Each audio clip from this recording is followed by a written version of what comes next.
All right, hello, welcome back to the next episode of the Ukraine series. I did say I'd be gone this weekend, and I would try to make uploads more consistent. I don't know how often I'll do this, but once again, I'm going to just try to crank out videos because this war keeps changing. Today, we're going to go look at the maps to begin with, and then we'll end it with a little bit more news. The news today is mostly just Russia pissing more people off, which, is nothing new, I guess. The first thing I wanted to cover actually was something very interesting. There's been reports today that oil rigs that Russia took over when they annexed Crimea, that were former Ukrainians, were blown up by the Ukrainians. I don't know if this is confirmed. There's been no videos, but there has been reported fires according to satellite firms.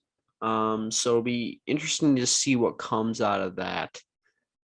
There's also been reports of a missile cruiser being hit and sunk. I haven't seen anything about that. So for right now, those are just rumors.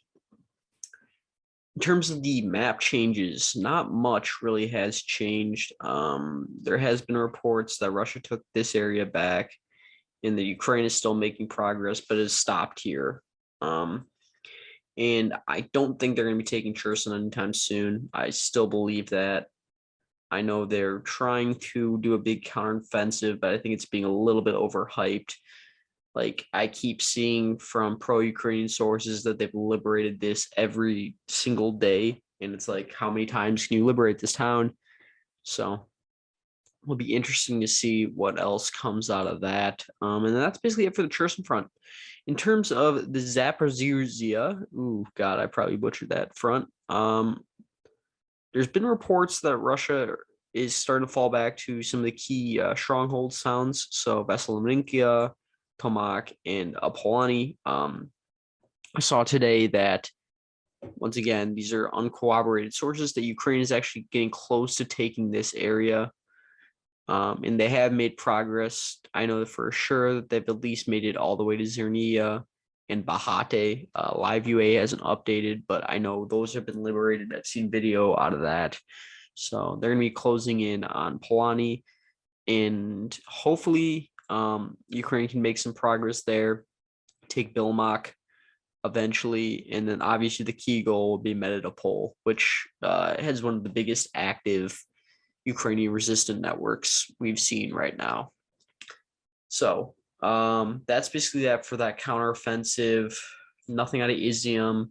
Starting to doubt the reports that they've taken Zavodi and Shpabaka. Kharkiv is interested because there's battles right now for Ibsky and Varnavega and Ternova. Ibsky is probably taken by the Russians, and Rubzny is holding, but the Russians are still attacking it and trying to do some damage there. And it's remaining to be seen if Ukraine can kind of build off the momentum they had early on in Kharkiv and make some progress. One of the key cities you need to take is Koshalapin, because that's one of the main road connections. And it's a major town with a lot of strategic value. And then obviously the other key area would be crossing the river here. I think they did for a while hold crossing the river, but I don't see it anymore. I haven't heard much about it. So that, and all, obviously taking back Terranova would be important. And then that's basically it for the Kharkiv front. Once again, these are all hypotheticals for the most part. I haven't seen a lot of movement here, except Russia's made slowly creeps to retake some of the towns that they took a long time ago. So, yeah. And then the big front that people have been talking about for a while is the Donbas. It's been reported today that Tushkovia is mostly fallen to Russian forces, and that they're moving in on Bilohora and Mirna Dolina. Now, these are important, too, because they're close to Lachinsk, but also because Zalati, which is all the way down here, is going to basically cut off and encircled here soon. They still have a little bit of a supply network that they can get, but it's very limited. And Russia has been trying for a while to encircle this area, and it remains to be seen if they can do it, but it'll be interesting to see if they can hold for the Ukraine's part. And then for the Severodonetsk region. Medokline has been taken by the Russians. They'd say somewhere between 80 to 85 of the city is held by the Russians, and the Ukrainians are mostly still holding at the Azot chemical plant in some of the southern suburbs. Now, for Ukraine, holding it is going to be tough. I don't know how long they will last, but they've still kind of built this area where they can hold, and they're continuing to entrench the fortifications. Not too worried about Russia attacking Lachinsk for at least a couple of months, maybe August, if things go really poorly for Ukraine. So it'll be interesting to follow up there.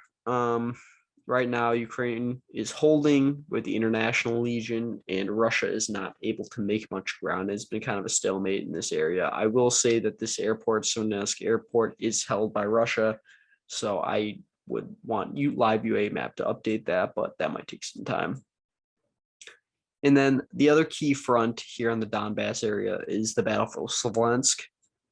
They are making progress. They're trying hard to push Dolna, but they've captured most of the outskirts of the town, and they're probably going to be at the center of the town, if not capturing it real soon. And then also, there's been a Ukrainian counteroffensive reportedly to where they've retaken most of this town, Barachini, and which is good for Ukraine's part because this is a strategic town. It's also got a huge river crossing and a bridge that was blown up by Ukraine. So retaking holding that town will prevent them from pushing further and further into Slavyansk. And like I said in the last episode, the further you push into Slavyansk, the more your supply line will be limited, especially if they push in on Izium, which is not likely right now, but could be likely later if they overstretch their forces and Ukraine kind of builds momentum. For the Ukraine part, I think right now their main goal is to do these counteroffensive in different areas to alleviate pressure in the Donbass, pull Russian forces away from this main area, so they have to deal with this, and this. So for people who don't know, Russia pulled out of the Kiev, Chernov, and most of the Kharkiv and Sumy Oblast offensives because they were overstretched and couldn't win these battles. So now they focused on this front, which they're starting to be overstretched and starting to lose battles. So I don't know. This is a lot more of a static line now. There's a lot more trench warfare, and the battle for some of the key towns and cities and roads has started to heat up in recent months, and the Donbass front is definitely going to be one to watch for the next few months. But other than that, I think that's basically it for the map fronts. I can't think of anything else other than Ukraine is going to probably take more battles at Snake Island and try to damage whatever installations Russia has on it. I don't see Ukraine taking back the island anytime soon because they don't have the naval prowess to take it, but they'll probably keep damaging to prevent Russia from using it, which will also allow them to operate in the Black Sea more if Russia were to able to hold it. So the first news option is coming out of the Kazakh and Russian relations. For people who don't know, Vladimir Putin was at an economic conference with Kazakhstan, and Kazakhstan basically said they don't recognize Russia's two puppet regimes of the Luhansk National Republic and the Donetsk National Republic, which pissed off Russia. And there's basically a tit for tat battle going on. It was reported recently that Kazakhstan was blocking Russian oil exports or coal exports, and in return, Russia is blocking Kazakhstan oil exports. So is Putin going to invade Kazakhstan? No, of course not. That'd be suicide. Not because Kazakhstan's got this insane army, but because it's opening up another front with, I'm going to show you a map, a country that is much bigger than Ukraine, and it'll take much more time for Russia to conquer. In the steppes of Central Asia, this is mostly all flatland they're taking. This is mostly hills and mountains that they're taking. So I don't see Russia invading Kazakhstan, or do I see them going after them after they quote unquote finish up with whatever they're trying to do in Ukraine. So yeah, that's that update. The other update is Russia is basically having their area of Kaliningrad, which is right here, basically blockaded by Lithuania. Now, if you don't know, Kaliningrad was given to Russia after World War II. It was former East Prussia, and it's got a lot of Russian people in it now. Russia uses it for their military bases, for their Baltic Sea Fleet air bases, and they have 2 army bases here that are important. So, yeah, Lithuania basically said, well, the best way we can help out Ukraine right now is blocking all transit of goods and people from their border into Kaliningrad. And as you can tell, that's probably pissed off Russia a lot. They've promised to do retaliatory measures. Poland said they were looking into blocking it off too and basically isolating it. And people are saying that this could be basically a full blockade of that area. And Moscow would take undisclosed measures to defend its national interests. So it'll be very interesting how Russia responds. They're not going to invade Lithuania because once again, that'd be suicide because you would have to go to war with NATO if you did that. But basically, Lithuania is banning transit goods sanctioned by the UN through Lithuanian territory to and from the enclave, citing EU sanction rules, which is a dramatic step because before no one was really enforcing it to that degree. And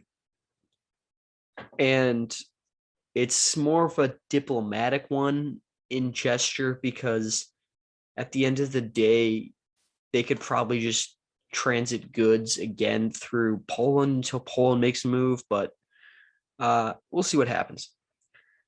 So anyways, I want you all to thank you for watching, and I look forward to posting part 3 sometime within the next week or so with more updates. I decided that I don't want to post these every day because the front lines could change only shortly or not at all. And I don't want to waste time creating a 20 to 15-minute video with basically no changes and just some short news highlights. Anyways, thanks guys, and look forward to seeing you next time.